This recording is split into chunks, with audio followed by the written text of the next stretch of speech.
This is the What Else Did You Watch podcast with Carlos, Molly, and Aaron. Music by Duke of Julian. Please note this podcast is full of spoilers. Thanks for listening.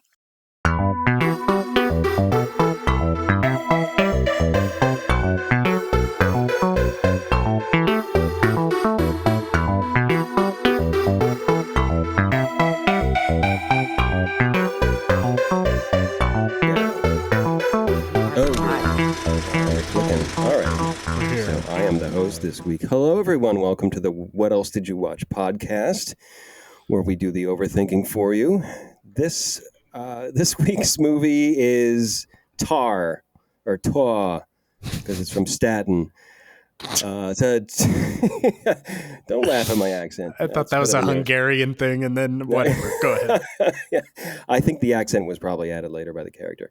Anyway, 2000. Spoiler. Yeah, and this is full of spoilers. 2020 film written and directed by Todd Field. According to IMDb, it is set in the international world of Western classical music. The film centers on Lydia Tarr, widely considered one of the greatest living composer/conductors, and the very first female director of a major German orchestra. So, this was Carlos's pick. Carlos, why did you pick this movie? Because this is my favorite movie of 2022, which I saw a lot of movies last year, and I love a lot of these movies. Nope by Jordan Peele, which, Aaron, I think you just saw recently. Sick. Yeah. Right? Yeah, Sick. Absolutely. With a underlined. Everything Everywhere All at Once, which is Molly Core.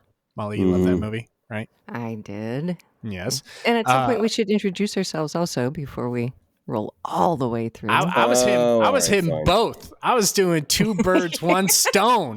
You guys didn't even see that. I went with Nope, talk to Aaron, introduce him, went with Everything Everywhere All at Once, introduce Molly. That's professionalism. That's called I have a minor in podcasting. They teach you didn't break character 1. whatsoever. That was great. That was Week excellent. 1. Okay. I'm Carlos. I chose Tar. Molly is Molly. And I'm not Carlos. Thank you. That it's like an algebra equation. I have to think about that's not Carlos. It's the last. Yeah. Other movies from last year. Babylon, which I recently rewatched and liked more than the first time I watched it. The Fabelmans, which is great, and I will not hear otherwise from other co-hosts.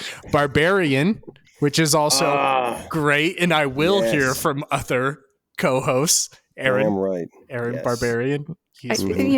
I am going to just pause here for a second. And yes, we discussed Fabelmans. I do get to say this. I do my best to enjoy movies, to try to figure out something to like about them. And this is one of the few movies that I just hated. Like, I don't think I have ever used that word. I know. I was kind of looking forward to talking about it to you guys because I want to try to understand what other people see in it. Like, I have an earnest desire to understand what other people have become so enamored with in the movie because I just couldn't. So as soon as I can watch it without paying for it, I'll watch it. Yeah, what's up with that? Stevie, put it out for free. Just release the thing. Yeah, anyways, or just cut it down to 2 hours and charge me a third. It's now $22 because he had to put more work into it. No, all right. So other movies from last year, real quick. Banshees of Inisherin, which is great. I think we've all seen that. You're both Irish. You love Irish people, so good stuff. The Northman. I'm Scandinavian, so I loved it. I don't think either of you have seen it yet, right? Well, I'm not Scandinavian, so they wouldn't let me in the theater, apparently. Which part of me? Yeah, which part of my brown hair? I was going to say, which millimeter of DNA is Scandinavian? I'm just not seeing it, my friend. It's that 8 inches above his head. Correct. The only thing I have in common with the Northman is that I too like to get drunk, take my shirt off, and scream in front of volcanoes, which I've done multiple times. That's where we met. Yeah. Well, different podcast. Another one, Women Talking, right? Yeah. Which was great. Molly, you saw Women Talking. No, I still haven't. I read the book. Okay. Yeah, and the book is outstanding. I didn't read it, but I love the movie. And I love what it did as a movie. Decision to Leave, which you got me to watch, which is amazing. Somehow under talked about. Somehow I know. Last year. Maybe we should do that next.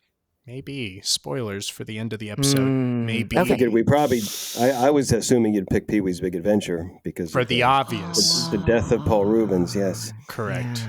Yeah. Well, I'll tell you what my other thoughts were, but you're right. We are jumping ahead to the. We are. Okay. We are. Yeah. The last movie I want to mention was Avatar: The Way of Water, which I believe in the whales, so I support it, and I support Jim Cameron. Give me a job, please. I picked Tar because out of all those fantastic movies, I had the most guttural response in terms of everything it's trying to do from this movie, right? And that's saying a lot when you have movies like The Northman and Babylon and Barbarian, where there's big, shocking stuff on screen a lot. And this movie's so much more calm than those movies and so much more pensive. And yet I feel so much more drawn in to the last 30 minutes of this movie than I do those movies. And I want to investigate that feeling with you guys and see if on revisit I loved it as much. I mean, already this is a movie I've seen, looking at my letterbox, I think 6 times. So it is a movie I love very dearly. There's a lot personal stuff why I might love it. I'm a musician. I know some about classical music as well, which helps. And I love Cate Blanchett, who might be like my go-to actor right now. If they're in a thing, I will see it for them. They're like my movie star right now in that way. So what'd you guys think? Molly, we've talked about this movie. We watched it together. Yeah, I mean, it was stunning. I don't think I've ever seen a movie quite like this before. Cate Blanchett, I know that she's your go-to. I do, in just terms of Blanchett on screen, I feel like Cate Blanchett is just an incredible talent, and as you guys are aware, I was really happy when Michelle Yeoh won for Best Actress simply because it was kind of an overdue Oscar. But thinking back on it, Blanchett's performance probably should have won, but she's already won all of the Oscars. Disagree, but we'll get into it. Go ahead. Okay. Go ahead. Yeah, no. And I don't know if you guys have had a chance just to pop onto YouTube and see some of the experimental work that Blanchett does. I mean, she's a stage performer. She does these fascinating little pieces for experimental musicians for these videos and so forth. So I think, don't take me wrong on this. I kind of think, for example, that one of her favorite parts of this movie was the accordion scene, because she just gets to go all out. So she's incredibly talented. Because of that, I almost hate to see her in things like Ragnarok, because there's so many other actresses that could fill these roles, and she's iconic, and because she's iconic, she gets cast for the name value. But I think we've had this discussion about who makes it to these big IPs, right? It's about, let's put as many names on, and it closes the door for many other talented actors out there, both men and women. Regardless, I've derailed slightly, and it's just going to be one of those days. So it's thematic, though. I appreciate you saying that. Well, no, I mean, talking about somebody who has a particular name recognition and how there's a certain amount of access that's afforded to them because of that. It's kind of part of the theme of the movie we're talking about. So you're not totally off the rails. Well, thank you. That's kind of you to kind of pull that back into the larger discussion. Appreciate that. You can stay on the podcast. I appreciate it. Hey man, we all have A game days, and right now I'm about at Q.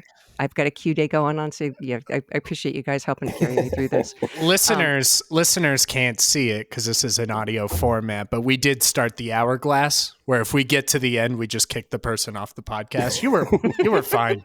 You had literally 57 minutes left. You're fine. But there's that blade that's right above my head, and it keeps lowering. I think I need to hurry up and finish before it actually. It's better if you don't watch it. Just don't look up. Okay, cool. Don't look up.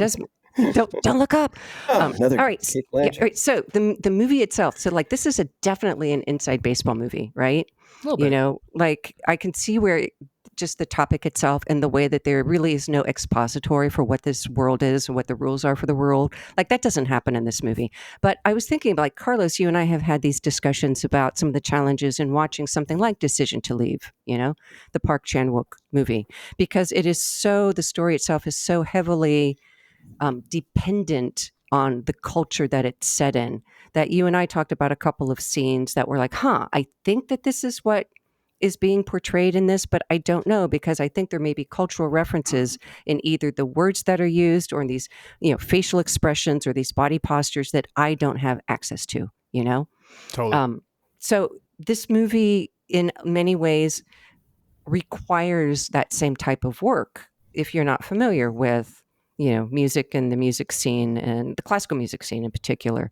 You know, I also have a bit of a doorway into that just because of past people I've known and experiences and so forth. So it was a little easier for me. I can see where it would be a lot of work for some people that don't have that. And yeah, to that point, I have a lot of Yeah. questions for Carlos Oh regarding God. that. Oh God. Yeah. I knew when you asked about my history as a director of a major German orchestra that's where this was going. Oh my God. I can't. Dresden still calls for you, don't they? Dresden misses you, Carlos. They do, but that's because I took a lot of things that I guess were not part of my severance package. But oh, well, you know. Luckily, my country backs me, and I've been in touch with Joe Biden about extradition. Whole thing. We'll talk about it in the other podcast. Oh, Go ahead. Yeah, Go ahead. No. Yeah. Well, so like this movie is so many things rolled into one. It's a whodunit, and it's a ghost story, and then it's this beautiful character study. You know, all in one, layered on top of an expository on issues of power and who gets in and who gets out, exclusion, the classical music kind of industry and culture itself. You know, I think in general, a lot of the movies that are written and directed by, for me, fail in some ways because I feel like it frequently, particularly if it's an early written and directed by, I feel like a lot of them could really use a good editor. The purpose of a good editor is somebody to kind of rein in your excesses, to make sure that you are editing in the right places, that your metaphors are clear, that you're not spending too much time on a particular thing and you're keeping like rhythm and balance going. But this, like, I have no complaints about this. And I don't know whether it's, if it's Field's previous work and the other people that he collaborates with that has given him the maturity to pull this off. But I think it's just absolutely a brilliant piece of movie making in so many ways. And like, again, thinking about the movie now that I've watched it twice and how this is all kind of laid out, I feel like that first scene when you're seeing the suit being made, right? That it's being tailored and cut and fit. That is actually your field guide to what you need to do in the movie as the audience, you know, because it doesn't lay anything out. It really is that you have to piece together what you're seeing to build your own construct of who Tar is. They don't really show you. They show you all of these vignettes of her in relation to other people. You know, like you rarely just see Tar alone, right? Tar exists only when she has an audience in so many ways. Yeah. So, and I've got a few other notes. I know that we're going to talk about the whole masterclass scene. And of course, yeah, but so that's it. You know, I think that there's a fair amount of work that you have to do as when you view the movie. But again, if you are just imagine that you're seeing all of these pieces and that you have to stitch them together to do it. And the elements of ghost story and mystery are in there. And you don't realize it until a little later on. And of course, plenty of homages to Stalker are in here as well, too. Yeah. But anyway, Aaron, what did you think? This was your first time seeing it. Yeah. Yeah, it was my first time seeing it. And I was extremely impressed. And I did write down Ghost Story on the top of my notes because it is very, very much at its core a ghost story about a person who is haunted. And Molly, you were saying about how you have to construct what's going on by observation because it's not handed to you and it's not narrated to you. You are given scene after scene after scene, and then you have to string together exactly what's going on. And I think that's beautifully done and very deliberate because you're always kind of one step behind what's actually happening. And so is the main character, Lydia Tarr, because she is witnessing her own life kind of falling apart without her kind of consciously knowing that it's going on. She's always kind of one step behind everything that's unfolding in her life. So you get that sensation as the audience member as well, where you're kind of seeing the consequence in each separate scene of something that happened prior and that you never saw. It's really interesting how it's put together, and it's just there's so much momentum to this movie. I didn't feel like it was like 2.5 hours or so. Yeah, almost. Yeah, it's long.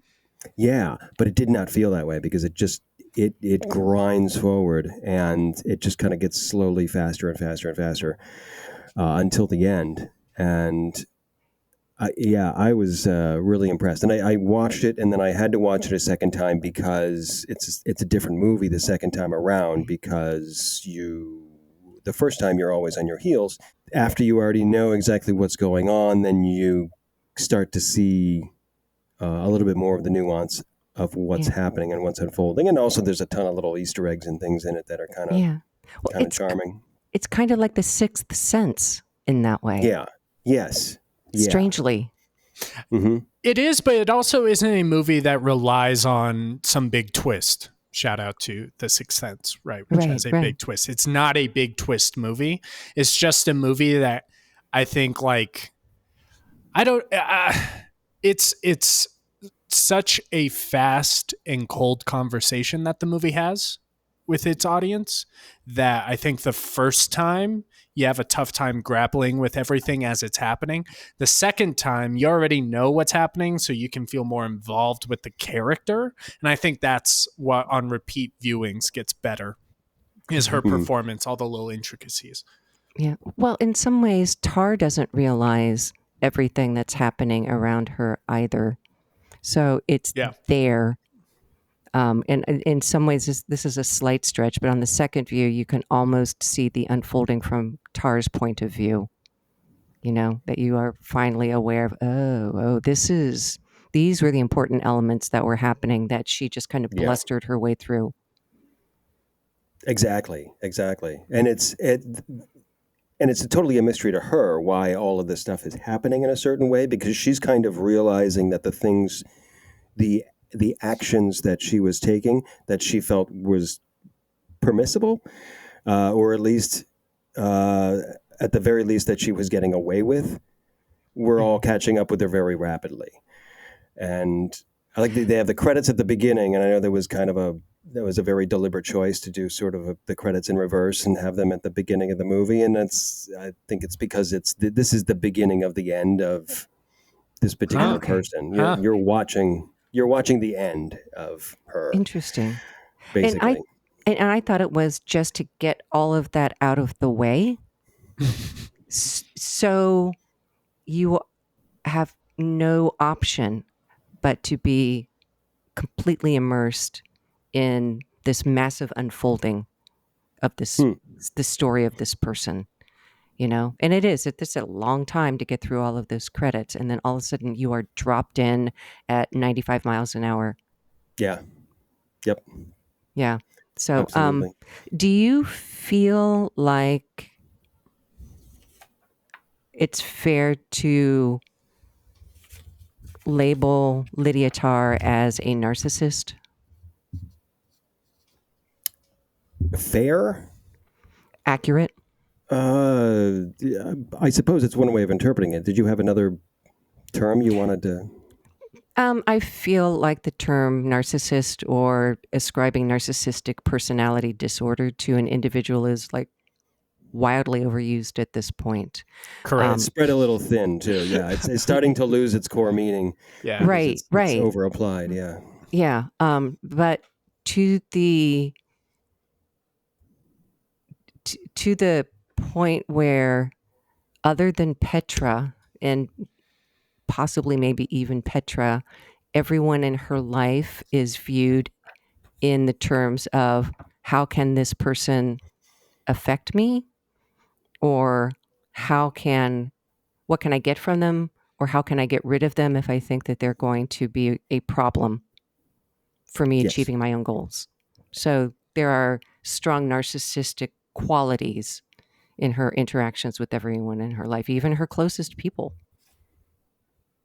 Sure. And I mean, you could even say, let's not apply any sort of, those clinical terms to the character at all. Because it's, I don't know. It's easy shorthand, but I don't know. It may not necessarily open up the conversation as much as narrow the conversation. So yeah, cool. Let's I'll split the difference. I don't care. I'm a younger generation. We call everybody a narcissist. I'm looking at DukeHealth.com. Who knows what Duke Health is? I think it's from the university. Hopefully, we have a very cool acronym for narcissistic personality disorder called Special Me. See what they did? Sense of self-importance, preoccupation with power, beauty, or success, entitled, can only be around people who are important or special. It's like stuff like that where these acronym games, come on. All right. Interpersonally exploitative for their own gain. Yeah. Arrogant, lack empathy, must be admired, envious of others, or believe that others are envious of them, which is all of the traits of my cat and Lydia Tarr. At the same time, I would go so far as to say that, sure, if we use that basis, right, for thinking about her character as it's shown, I would say, yeah, why not? She is at least on a spectrum. If narcissism is a spectrum, that might be a spectrum too now. She exhibits a lot of the characteristics and the traits and behaviors of a narcissistic mindset. Yeah, and she's such a control freak. Sorry, Aaron. She's such a control freak, and the movie is just things unraveling out of her control. Yeah. What were you going to say, Aaron? Right. Oh, it was kind of reminding me of the character from In a Lonely Place a little bit, where he's psychotic, but I don't know, he's doing things and he's not realizing that there are real consequences for others associated with the actions that he's taking, in such a way that he's kind of detached from reality. Right. And it almost seems like he's going through life and making actions and then kind of caught off guard by reflecting on the fact that he actually did these things. Like he's not even aware of what he's doing at the time, and he's not even committing to memory what he was doing then. Right. So I'm going to leapfrog on that, because I think that the way that the movie is set up, it's so disarming. You have the interview, where she's got the little gesture where she brushes off her leg, and it's really much a pretty physical, like, mimicry of Leonard Bernstein, and some of those little interview body postures and gestures and things like that. And then you have the master class where, depending on your interpretation, either she's a brilliant person or she's a bully, so you're beginning to get two sides of her. And I've got some other comments about that whole brilliant monologue later. But then right after that, she goes home and she fucking threatens a little kid. Yeah. Who hasn't? I have only done that once. They're easy to do because they scare easily. Yeah, but and at that point, you're kind of trying to figure this person out, and boom, like that shatters any view of that this is a nice person, right? Like there's something wrong here. There's a bunch of things that come in that shatter that view, though. That particular thing where she is kind of defending her child, so there's this maternal instinct that you can, the mama bear. sort except of thing. for But she says, she's "I am here. I am Yeah. Petra's father," which is she says, "I am Petra's father," which is that's interesting. Yeah. I think. Yeah. Very interesting. So there's a paternal drive to protect the kid there. Just watch Right. the Yeah. words. I just wanted to frame that a little differently. And of course, this is after her, her Bigot. whole thing about, the whole thing about, like she doesn't think that gender has anything to do with anything. And she wants to open up this scholarship because women don't need special treatment anymore.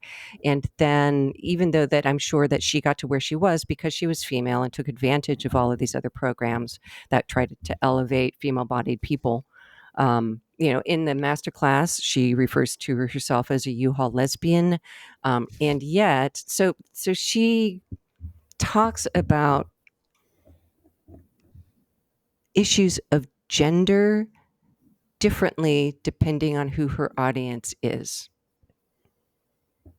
Yeah, it definitely comes up. It is a theme, and I don't necessarily know if they landed at a particular point they were trying to get across, but yeah, it's something that gender and also just generally identity is coming up. Yeah. Hey, please continue though. But still, I mean, there's other ways to address the issue without it wasn't just because it wasn't just, I'm her parent. If you do this again to Petra, you're going to have to talk to me. She then couples it with, and you know what? If you tell anybody, they won't believe you. Right. Because I'm an adult. Because I'm an grown adult. up, and you're not.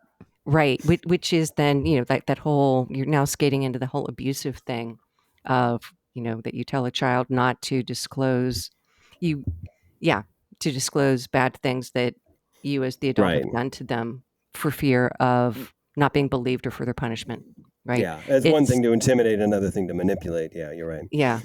Yeah. No, when you were talking about the issues with gender, I know that it comes up now and again. I think there's a particular point in that class when she's kind of responding back to the one student who she was confronting. And it seemed like a bitterness.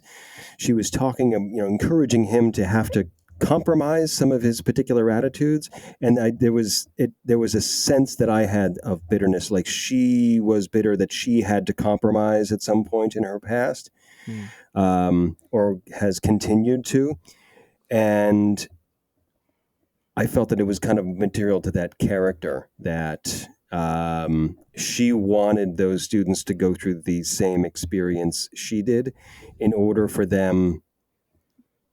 And that's, I think, her only idea of how they would become great. Otherwise, they're just robots. Well, keeps using she calls everybody robots. a robot. Yeah. And although the flip side, I mean, Carlos, do you mind if I finish? Cool, thank you. Is that so? What you're describing is, again, we're going to throw in a term that's vastly overused, but like the classic Western patriarchal system of education is, here's the canon. This is the only thing that matters. You're going to do this. If you try to deviate from it, then you never have any hope. I mean, I think it's still done in some forms in the medical field, in the law field. The people that I know that have gone through law school talk about it's very much, that there's a set correct way of seeing things, and it's slightly abusive system and so forth. I think that the English school system definitely has a reputation for that same type of thing. So it's correct.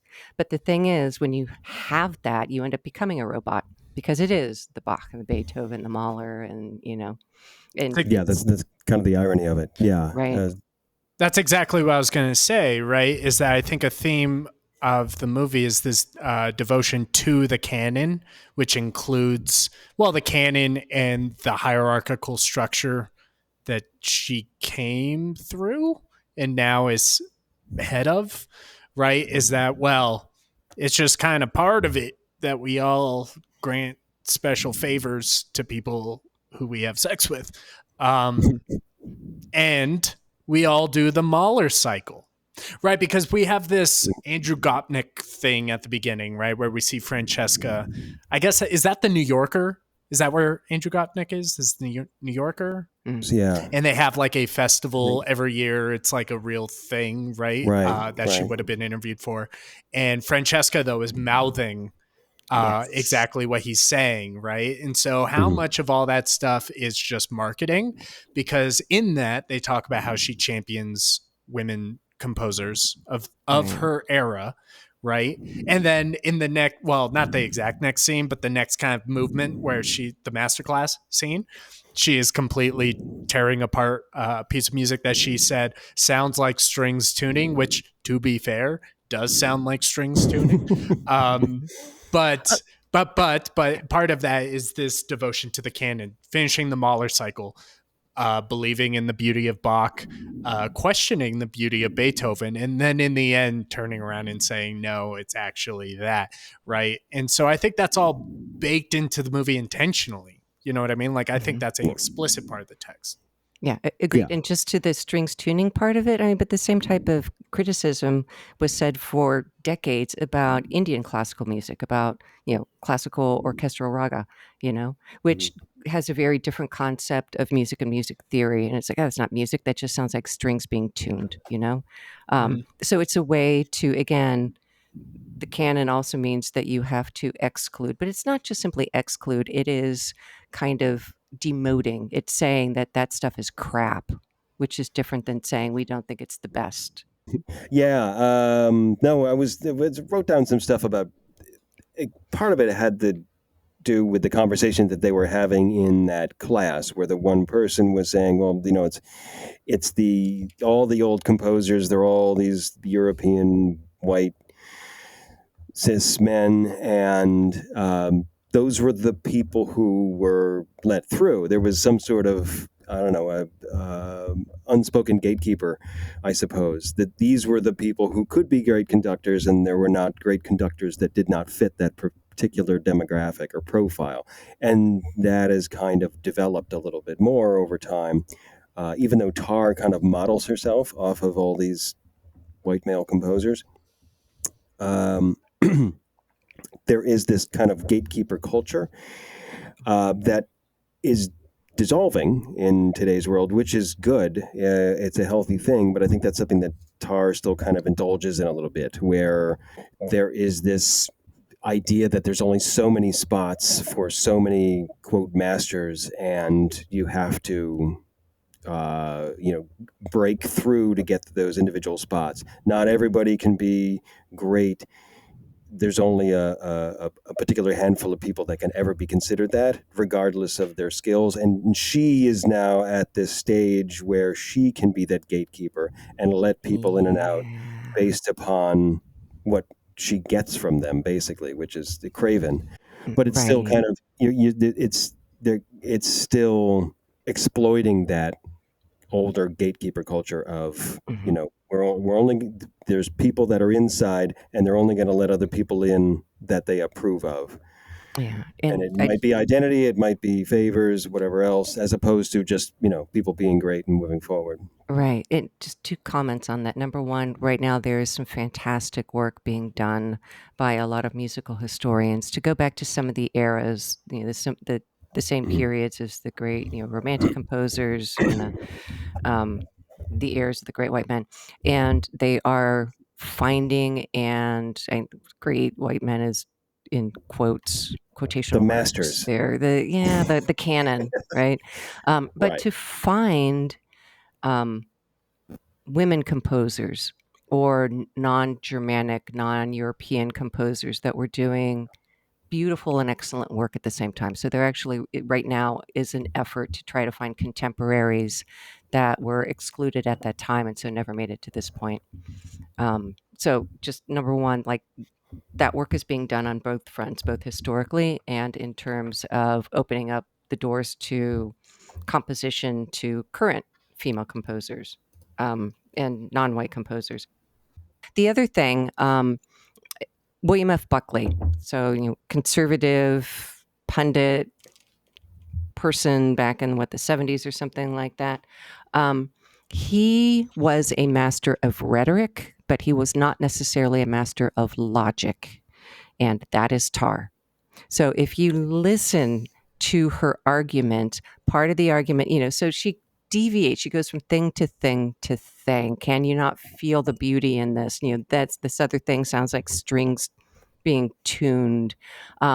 Part of her argument seems to be like it's the refined soul that can find the beauty in Bach. So if you don't like it, evidently you don't have a refined soul.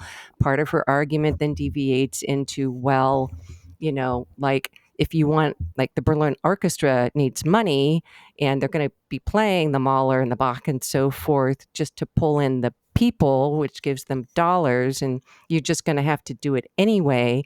And, and then she throws in all of these names and so forth to overwhelm this young person with like, she's just tries to drown him in references that he doesn't have. It's like I said, it's a beautiful bit of rhetoric, but it is piss poor when it comes to the logic of all of the stuff that she's saying. And if you're mentoring someone to be a conductor, she's doing a terrible job. If you're mentoring someone to be another Tar, to be another person who fashions themselves around people who came prior in order to kind of piggyback off of what they were doing, great lesson.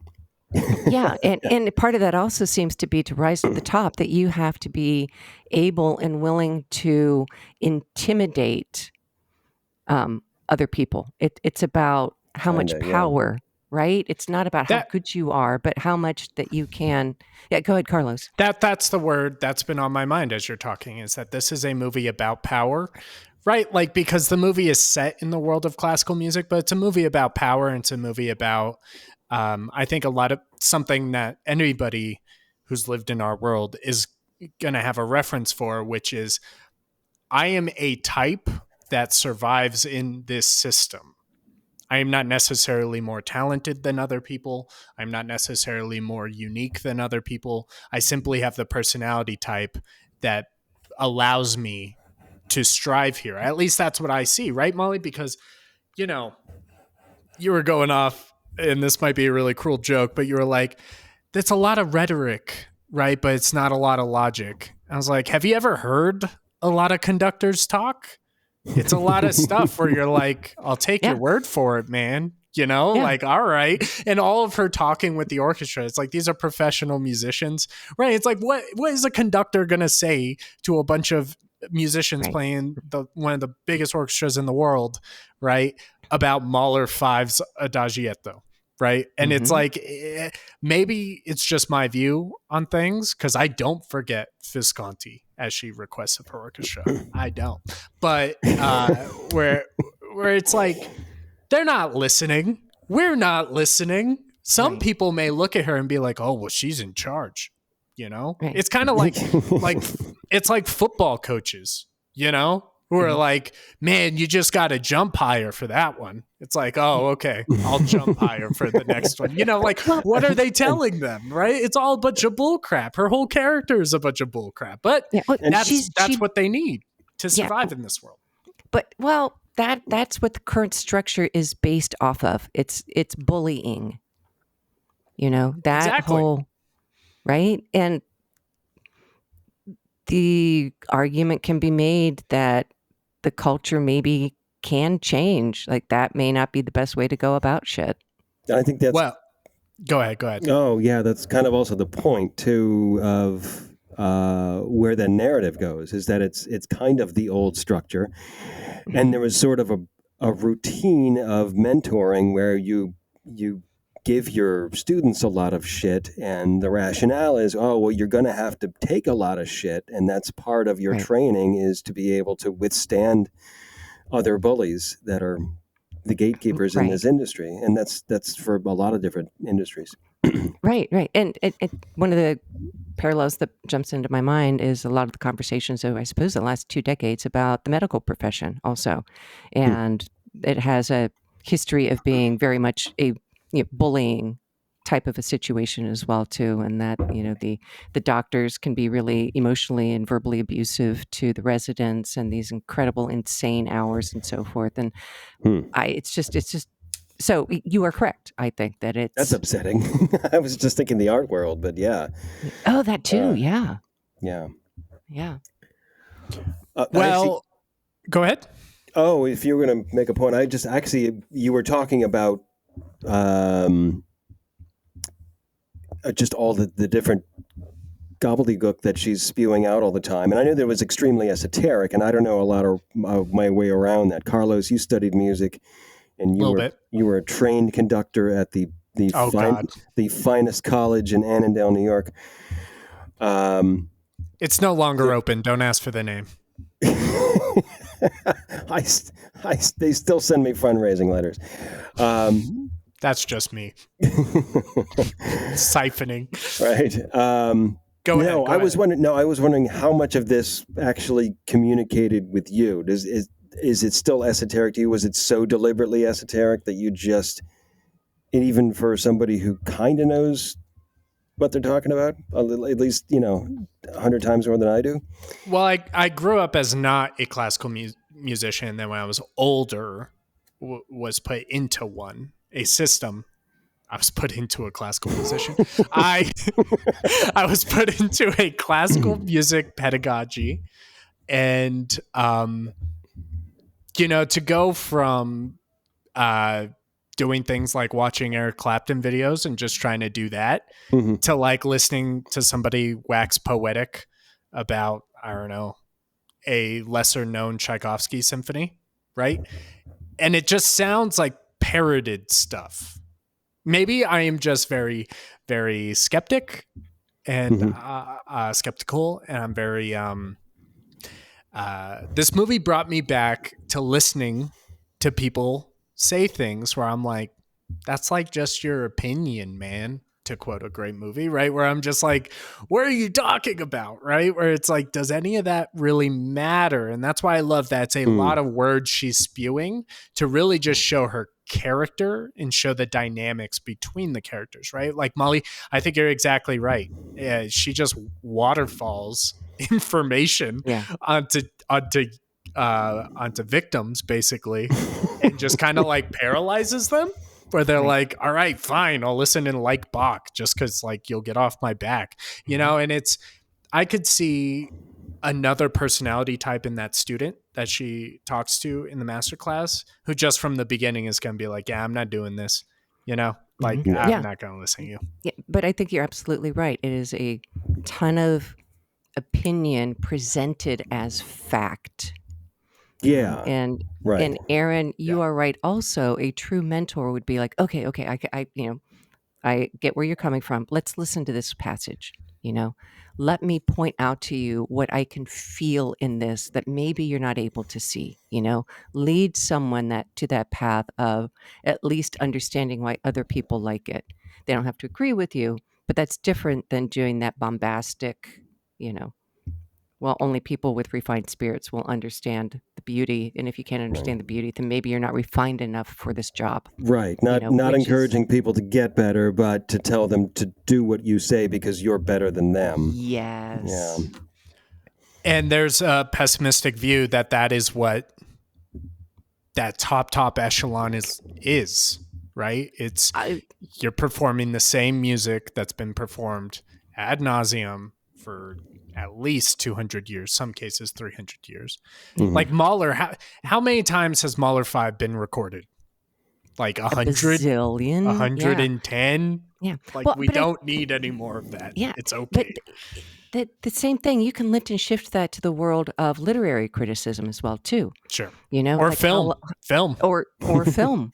Yeah. And you and I have had these discussions. What makes it in, right? Very much. Both of those fields are like, if you don't like this, then evidently you're not refined enough to understand great film or great literature. Right. Though, all right, I have a question that after that great conversation goes against that, though, right? Which I've heard a lot of people talk about separating the tar from the tartist. That's a great Letterboxd review. But the art from the artist, right? Regarding what if you do just like Beethoven, right? What if you do just like Bach? What if the things that are lionized in the canon are just good. And I think it's important to preface this with, I don't think it's a zero-sum game. Molly, we talk about this all the time, like the ranking of stuff, where it's like, I can love Tar. I can also love Barbarian. They're two very different movies. Aaron, I think you would agree. Lair of the White Worm.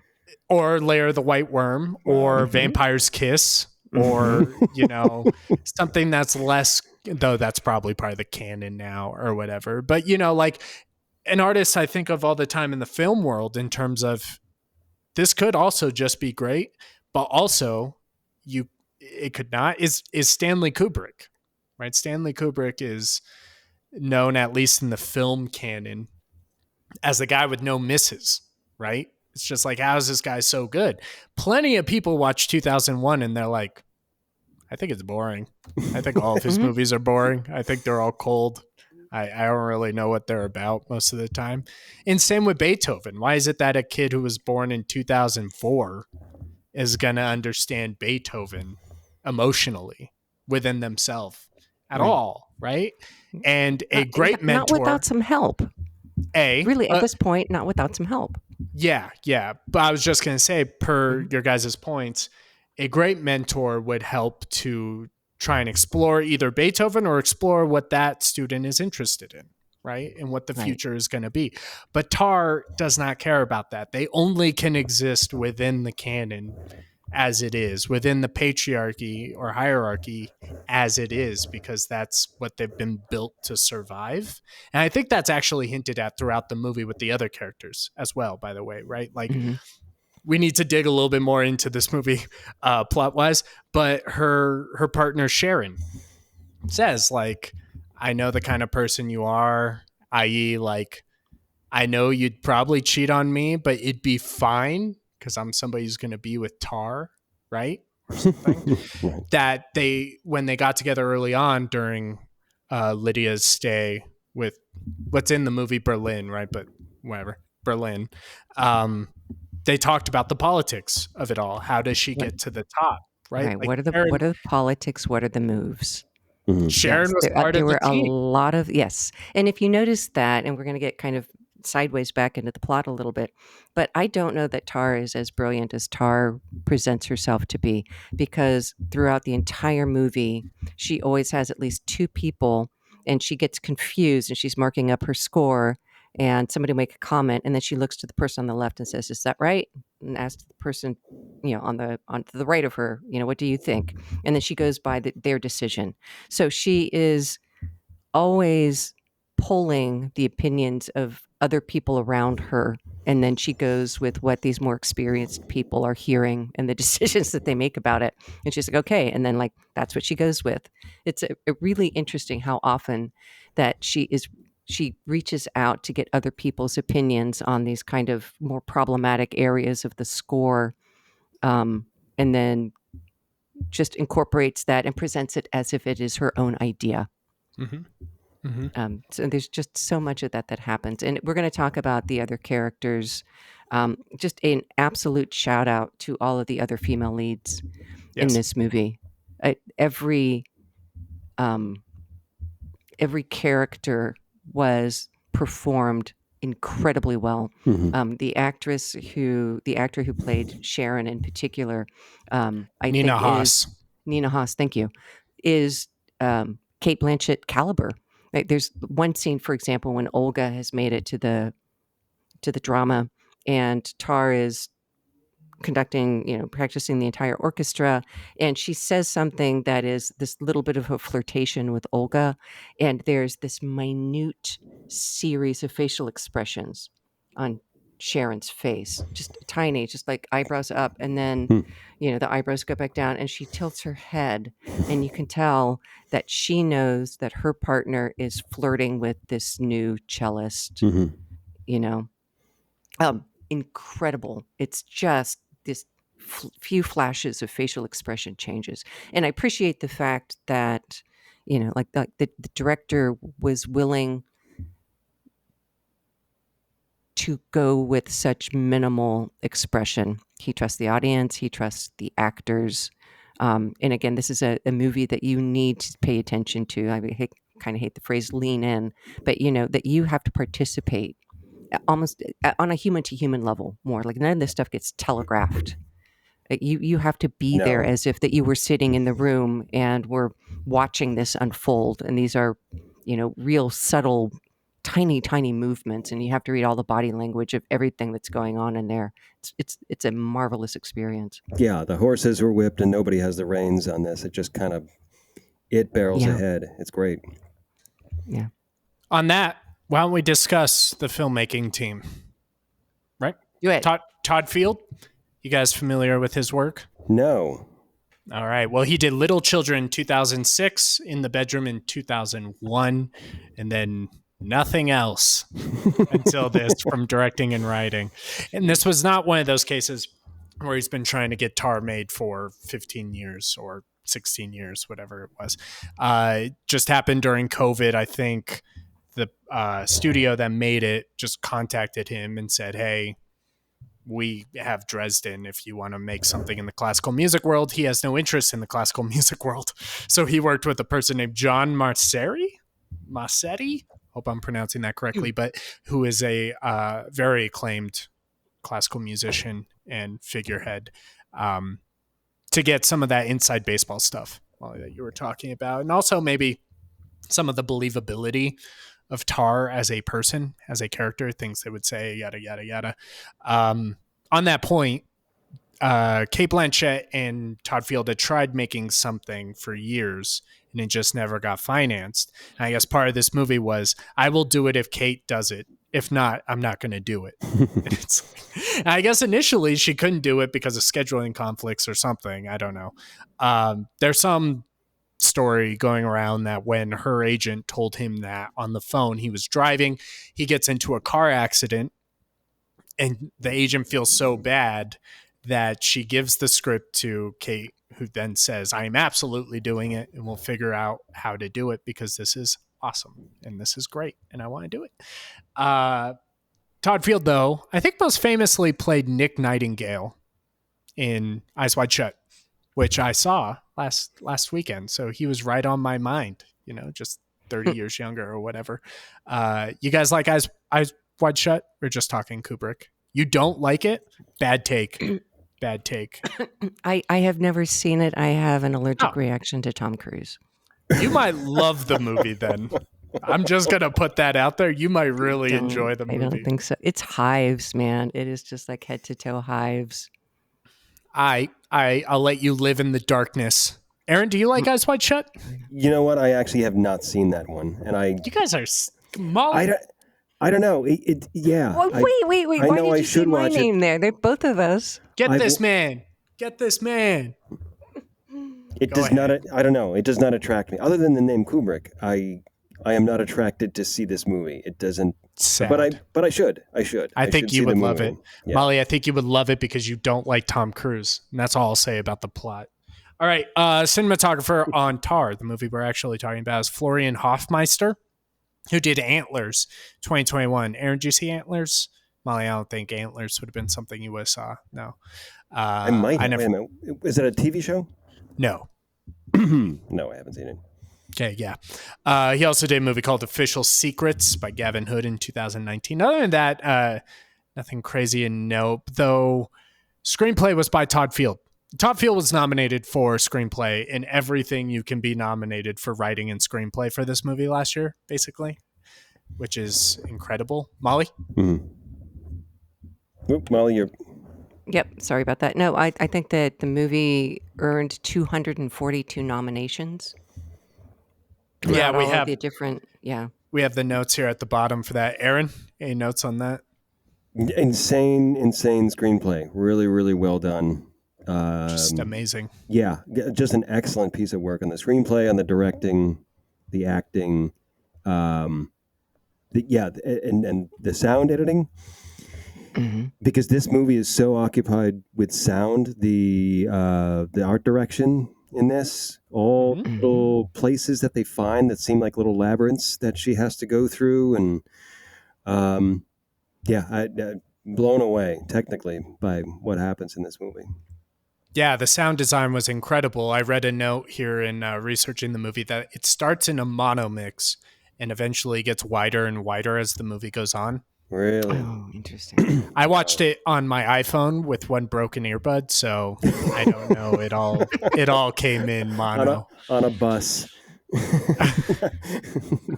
I was sharing an earphone. No. Okay.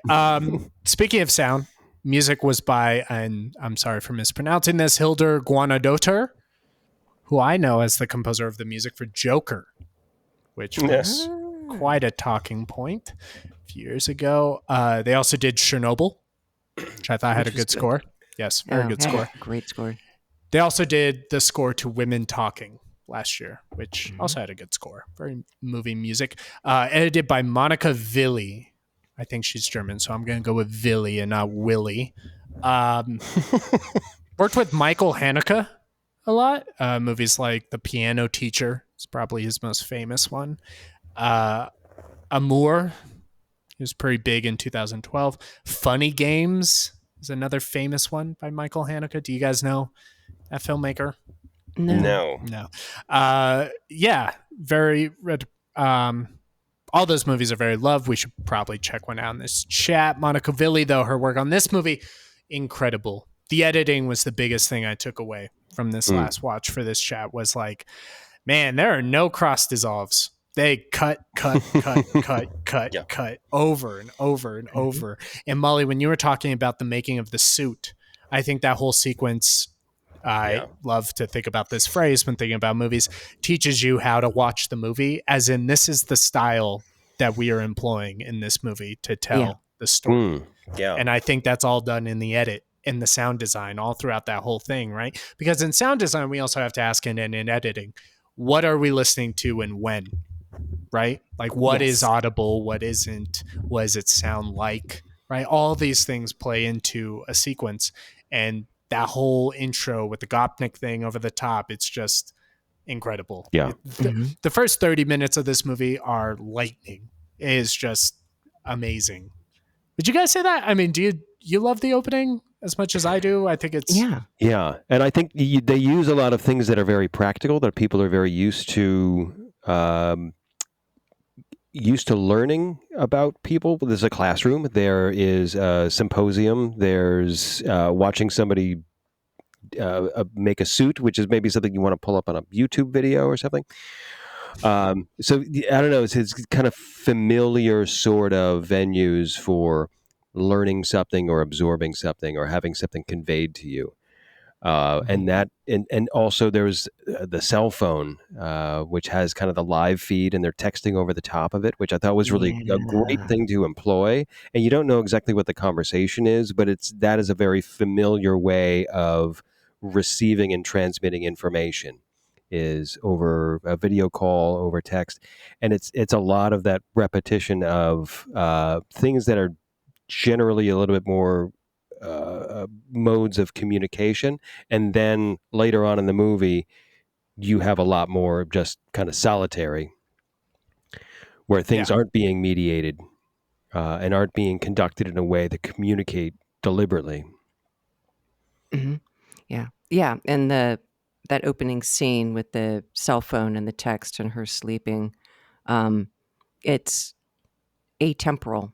You don't know what's happening. You don't know where you are in the storyline, but it puts the question mark into what's going on here. Yes. Yeah. It's in media res in the best way, right? Because I think that term gets used too much to describe the opening of movies. But here, I think it sets up how to think, again, about what you're being told and shown.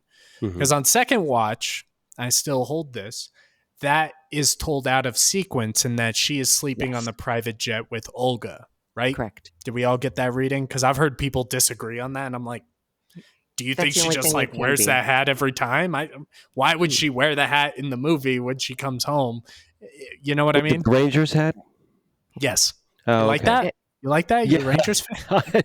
I love that. She's from Staten, she's a hockey fan. And I did like that touch that it's kind of this little blue collar root thing, and then and when she goes back to the room at the end, there's the Rangers thing up on the wall. Molly, as you noted, 242 nominations across all awards that they were nominated for, and 71 wins. Wow. Similarly to Todd Field being up for pretty much every writing award he could, he was up for a ton of directing, which I think is pretty appropriate. And Cate Blanchett, that was up and won, I think, the majority of the awards for her performance. Molly, you mentioned earlier the Michelle Yeoh thing. Let's cross this bridge now. Okay. I do not. All right, let me get out all my points. First of all, as discussed earlier, it's not a zero-sum game in reality. Yes. It's better that we had both of their performances because they're in very different movies. I think what's really cool from just an Oscar perspective is that's Michelle Yeoh's first, Molly, as you pointed out. B, it's a makeup Oscar for years of dismissing their work. Third of all, it's a 50-60% comedic performance, and comedies rarely ever get talked about at the Oscars. Like, I think it's actually really underrated how funny a lot of her moments in Everything Everywhere All at Once are. And that's in the same movie where she has to deliver the last 20 or so minutes, which have a lot more weight to them, right? And she shows she can do all of those things, right? Yeah. Like Tar's That's fair. Tar's not funny in like a haha funny way. It's funny in like a she thinks she's funny way, and we think she's kind of a creep kind of way. So it's different. But that being said, she is so convincing as Tar, as a real person, that people think, right? Like I heard the argument where they're like, they'll give it to Cate Blanchett because they always give it to people who play real people. And I'm like, well, maybe that's the strongest evidence that she should win. Then, right? When they said real people, did they imagine that this was an actual real human? That's what I'm getting at. Yeah. That they didn't know anything about the classical music world. And they're like, oh, yeah, Lydia Tarr. I know all about that. And it's like, not a real person. They thought it was a biopic. Yes. Gotcha. Yes. Yeah, which I think she is completely, fully realized in a way that you get with biopics where somebody watches interviews of somebody like on repeat for months, right? And she invented this character. Though I did have in my notes here that she tried to just mimic Susan Sontag.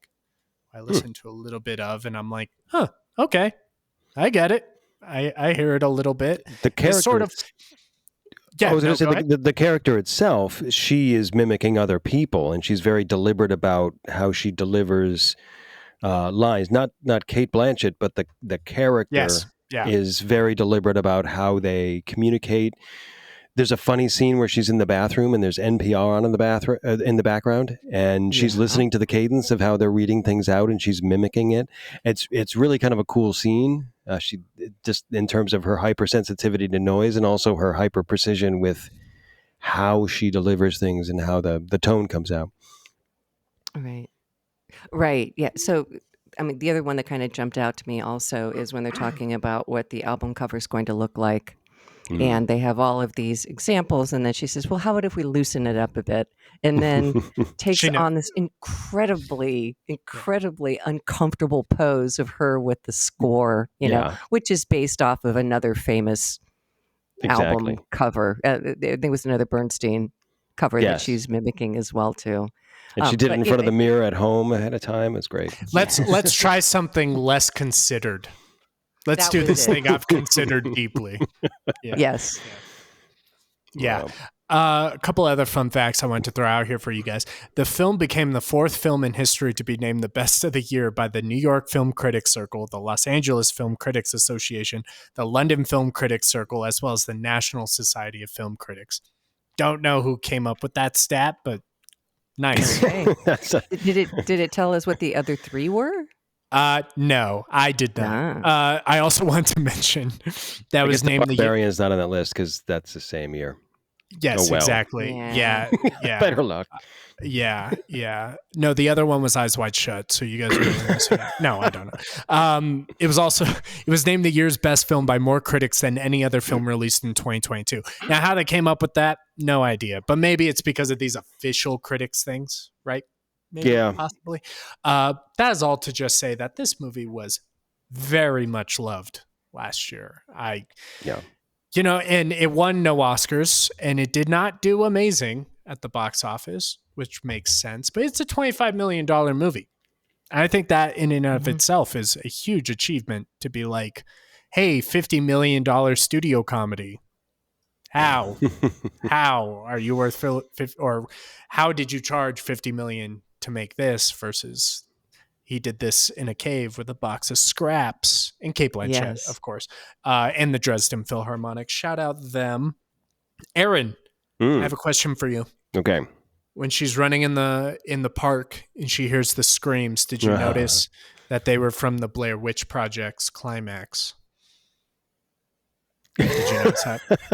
Like the scream? What are you talking about? It's the audio. Yeah, it's the audio, I guess, from the Foley. climax of Blair Witch Project. Yeah, they just threw that in there. I have no idea where that comes from. I read it on IMDb and thought, Aaron for sure. He was like, is that the Blair Witch Project?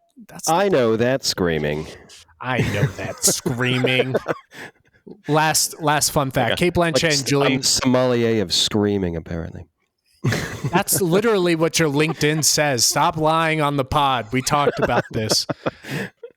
Last fun fact. Cate Blanchett and Julian Glover were the last villains in the last two Indiana Jones. Of course, this movie was made, and that IMDb fact was made before the latest Indiana Jones. That I noticed, and it was hilarious because she's talking to him across the table, and I'm thinking this is like a third of the way through his transition into Bones. That's a terrible thing to say about somebody who's aging. All of my hangers are facing the right direction. That's an Andros line. That's an Andros line. That's not about me. All right. So there is so much that we can discuss about this movie. And I know that we all have kind of put together some general notes here. There's issues around gender. There's issues around power. There's so much we can talk about the filmmaking. We haven't even gotten into the ghost story aspect of this or the whodunit or anything. So I want to hear those takes because I don't feel those as much. So I want to hear that too. Really? Yeah. What, the ghost story? Yeah. I think there's a couple of things. So you have I feel bad, the the young protege that ended up committing suicide. Not Francesca. There's one scene. Krista, thank you. There's one scene where Tar is in her studio, her little love nest place, and you see a little body that walks kind of in and out in the background in one of the scenes. At the beginning, when there's the symposium that's going on, you have a shot near the end of it where you see the red-haired woman there. And there's the weird patterns that keep getting drawn. That was in the, what was the book? What was the title of the book that Challenge. She received? Challenge. Oh, Challenge. I thought you were talking about the very lovely Tar on Tar. Right. My book is called Car on Car. Yeah. And mine is just called Me. Only Me. Oh God. All right. The ghost story. Right. And so then you've got the weird little patterns, that are on the book Challenge and then end up in the clay and so forth. So there's these horror story elements that are dropped throughout throughout the entire movie. And, is this Krista at the beginning who is doing some of this stuff, or is it Francesca who recognizes how poorly Krista is being treated? It basically is being abused and has decided even before that she's ousted to punish Tar.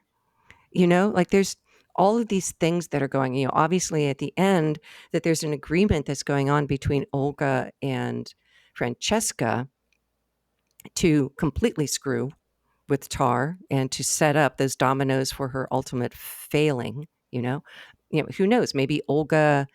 And I've wondered about this. Was Olga brought in? Did Francesca already know Olga and say, "Hey, Olga, how about you audition for this open space? Because I have a person here that we need to fuck with and take down? Or if did Francesca start talking to Olga and say, let me tell you the story of everything that's been going on. Here's all the emails from Krista. Will you help me? Right. And where I could see that Olga could be roped into something like that because her heroes are all of these feminist icons in her field of study, not the conductors, and that's why Tar has such a problem in trying to just wow her for that one-on-one initial lunch because Olga could give a shit. She's YouTube and she's all about this whole other series of women composers that Tar doesn't even care about. Tar is used to that hierarchy and being adored because she's at the top of classical music. Of classical music. Yeah, correct. Yeah, within her field. Right? Olga's like, no, she's not even involved with music. She's involved with the women's movement. Yes, yes, the socialist and composers and other things like that. Right. Anyway, so that's where the ghost story to me comes in. There's plenty of. You start with the whodunit, right? You've got the phone and this I think do you still love her type of thing. So that's what's going on. You're seeing all of this stuff kind of beginning to disintegrate in Tar's life, and then you have all these ghost story elements, or even just where Olga goes into the building and you can't find her. Like, where the hell did Olga go? Is this a cut through? Yeah, creepy building with all these different thresholds that she has to cross through, and the weird dog growling in the background, right? Which is taken from The Stranger. Okay, like that. It is. It's you could call it an homage, but it's exactly that same setup. And you're in the middle of that same. In the background, there's that black. It's the same thing that's happening. You're in the wasteland of Stalker. Sorry, yes. Stalker. I was like, there's a dog in The Stranger? So, thanks for correcting me. And there's this screaming out in the field, which is just random. There's all these haunting noises that kind of wake her up in the middle of the night, and all these haunting dreams. You never really you never get to see the face of Krista. Yeah. There's one little kind of a mystical horror sort of a thing where Tar is rearranging the letters in Krista's name, and it spells out "at risk," which is kind of this kind of weird mystical foreshadowing. There's a couple other things. Go ahead. The metronome. Yeah, the metronome. All the little labyrinths that are scrolled around. There's the old lady in the apartment next door. Oh yeah, you wanted to ask about that. What was your take on that? I wanted to ask about it because what is your guys' take on that? How it could mean a lot of things, but where are you guys at on that? Garen, go ahead. No, I didn't have anything to say.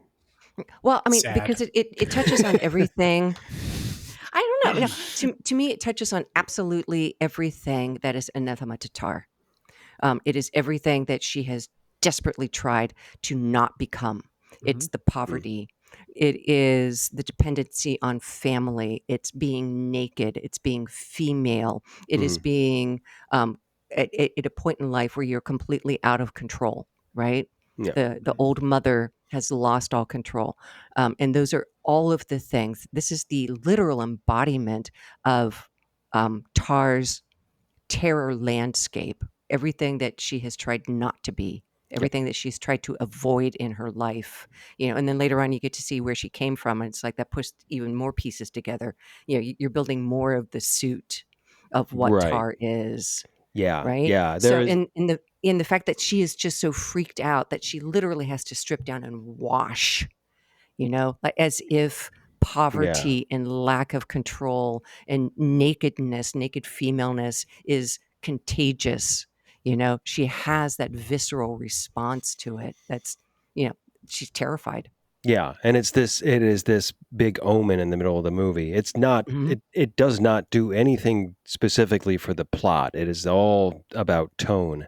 So that's why that's kind of a horror movie element, because it is this sort of harbinger of death, or omen of death and decay and vulnerability that she has to confront. And I love the scene right after that where she's scrubbing herself off and it's way in the distance and you have all the books around her and she's like this is entombed in this little book prison. Yeah. And, we have had, as a group, we've had discussions on, is this particular scene of nudity necessary? Mm-hmm. And this is one of the cases where it really is. It works. Yeah. Yeah. It was tasteful. Right. Yeah. And it is at a distance where it actually it amplifies that moment a little bit because it amplifies the vulnerability, obviously, but they do it at a distance so tastefully, but it also amplifies kind of the isolation in that moment. Yeah. Well, the mother is naked too, right? Enough so that it's not the kind of thing that she would want to be walked up. She was indecent, I suppose, in terms of her dress, but not. I didn't get a good enough look. Yeah, but both of those uses of nudity are necessary to convey the vulnerability, the lack of control that's happening there. Yes. Yeah. Especially, it's a character where the film opens with them constructing a suit, especially for her, that she is going to wear like a uniform out on stage. Yeah, it's her second skin. I mean, that's what a tailored suit is. You get it to fit you perfectly. It is a second skin. Yeah, it's the fitted armor. Mm-hmm. Can I just say one of my favorite scenes, just really quick? It's they get to the hotel. It's Tar and Olga. And Olga's like, "Oh, I think I'm gonna just go to sleep." And then, it's jet lag. Jet lag. Yeah, 10 minutes later, she's walking out into the elevator, all dressed up to go out in a ball gown. Was it a ball? No, I thought she was just club wear. I know. No, yeah. no. She and I just love that. Yeah, anyway. And Tar. I mean, it's just like Tar's just the old fart that flew her to. Yeah. New York, and it's one of the few times that somebody uses Tar to their own ends rather than Tar using them to her own ends. Yeah, that's why I liked it so much, probably. I know, I did too. It was a bit of a come up, and since that I was a little just bit, like, yeah. There you go. Carlos, what were you gonna say? I just want to mention "Apartment for Sale." The beautiful song she composes. Yeah, there was a musical number in this. That's on the bingo card. Yes, yeah, and a dance. Yes. Yes. Speaking of musical numbers, before I forget, I thought that the orchestral segments were amazing. I thought they were so cool. That cut straight to the orchestra, right? While it's playing, and it's like under her, right? And she's conducting, is just incredible. One of my favorite cuts in movies where I can be like, wow, that's amazing. Because go ahead. Oh, I was just going to ask you, from a conducting standpoint, did you find that the moves she was making were believable, or was it kind of over-exaggerated for the movie? Molly, are you grinning because you know my take on conductors, or... I think that we've had the conductor conversation. All that stuff is bull crap. Yeah. All that stuff is fake. That is all marketing, in my opinion. That's all for the audience. They all have their affectations. Yes. That's their job.